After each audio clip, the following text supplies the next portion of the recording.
বিসমিল্লাহির রহমানির রহিম। আসসালামু আলাইকুম সুপ্রিয় দর্শক, সবাইকে জানাচ্ছি পবিত্র মাহে রমজানের শুভেচ্ছা ও মোবারকবাদ। রমজান স্পেশাল আজকের এপিসোডে নিয়ে এসেছি ইফতারের জন্য খুবই স্বাস্থ্যকর ও ঝটপট একটি শরবত বা ড্রিঙ্কসের রেসিপি, মাঠা বা ঘোল। এটা তৈরি করতে খুবই কম সময় ও খুবই কম উপকরণ লাগে। মাঠা তৈরিতে মূল উপকরণ যেটা লাগবে সেটা হচ্ছে টক দই বা মিষ্টি দই নেওয়া যেতে পারে, তবে আমি আজকে টক দই দিয়ে তৈরি করছি। আমি বাজারে কিনতে পাওয়া যায় সেই দই নিয়েছি, আমি আড়ংয়ের টক দই নিয়েছি। আপনারা যে কোনো ব্র্যান্ডেডটা নিতে পারবেন, ইচ্ছে করলে ঘরে তৈরি দইও নিতে পারেন। তাহলে চলুন কিভাবে ঝটপট সুস্বাদু মজার মাঠা তৈরি করছি। আমি এখানে টক দই নিয়েছি 1 কাপ। একটি বাটিতে টক দইটা নিয়ে খুব ভালো করে একটা হুইস্ক দিয়ে একটু ফেটিয়ে নিব। আমার টক দইটাতে কিন্তু খুব বেশি পানি নেই, একটু ঘনই ছিল এটা। আর মাঠাটা কিন্তু বেশিরভাগ সময়ে কিন্তু টক দই দিয়েই তৈরি করা হয়, কিন্তু কেউ চাইলে মিষ্টি দই দিয়েও তৈরি করতে পারেন। এখানে দিয়ে দিলাম লেবুর রস, এখানে আমি অর্ধেকটা লেবুর রস দিয়েছি। এখন দিয়ে দিচ্ছি বিট লবণ। বিট লবণ দিয়েছি 1/2 টিস্পুনের চাইতে একটু কম। তারপর আপনারা আপনাদের টেস্ট বুঝে একটু চেক করে টেস্ট কেমন হয়েছে তারপর দেখে তারপরে দিয়ে নেবেন। তো আবার ঘুটে নিচ্ছি।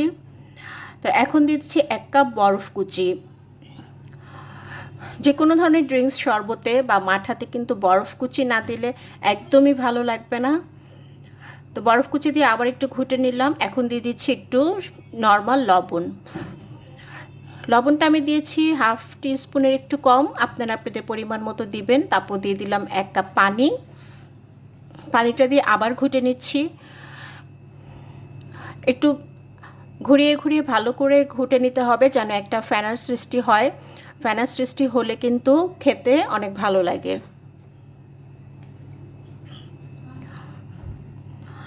এখন দিয়ে দিচ্ছি আমি এখানে সুগার সিরাপ। চিনিকে পানির সাথে একটু গুলিয়ে বা জাল করে একটা সুগার সিরাপ তৈরি করা হয়, সেটা দিয়ে দিলাম। খুবই কম দিয়েছি, আমি 2 টেবিল চামচ দিয়েছি, কারণ আমি খুব একটা মিষ্টি মাঠাতে পছন্দ করি না, এজন্য কম দিয়েছি। দেখুন ঘোটার পরে এটা থিকনেসটা এমন হবে, একদম বোরহানির মতোও না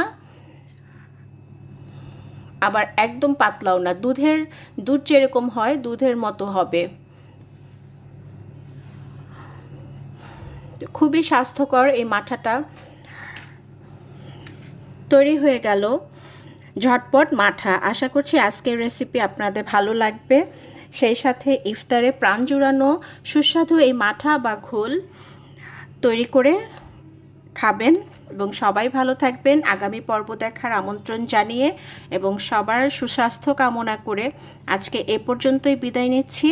আমার জন্য দোয়া করবেন, আপনাদের জন্য দোয়া রইল, এবং রেসিপিগুলো ভালো লাগলে অবশ্যই চ্যানেলটি সাবস্ক্রাইব করে পাশে থাকবেন এবং পাশে থাকা বেল বাটনটি ক্লিক করে রাখবেন এবং একটা লাইক তো অবশ্যই দিবেন।